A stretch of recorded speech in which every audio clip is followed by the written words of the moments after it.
सांगली जिल्ह्यातील मिरजमध्ये मुस्लिम समाज कृती समितीच्या वतीने पश्चिम बंगालमधील नाझिया इलाही खान यांच्या कथित आक्षेपार्ह वक्तव्याविरोधात तीव्र निषेध करण्यात आला।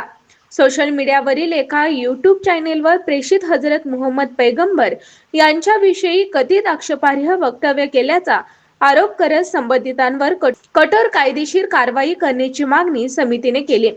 यासाठी समितीच्या पदाधिकाऱ्यांनी प्रांताधिकाऱ्यांना निवेदन सादर केलं।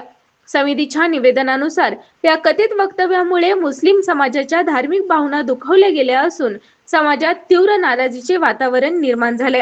अशा प्रकारची विधाने सामाजिक सलोखा बिघडवणारी असल्याने संबंधित व्यक्तींची तातडीने चौकशी करून कायद्यानुसार कठोर कारवाई करावी आणि अटक करण्यात यावी अशी मागणी करण्यात आली आहे। यावेळी पदाधिकारी, मुस्लिम धर्मगुरू आणि नागरिक मोठ्या संख्येने उपस्थित होते। प्रशासनाने या प्रकरणाची गांभीर्याने दखल घेऊन धार्मिक भावना दुखावणाऱ्या कथित वक्तव्याविरोधात कठोर भूमिका घ्यावी अशी अपेक्षा उपस्थितांनी व्यक्त केली।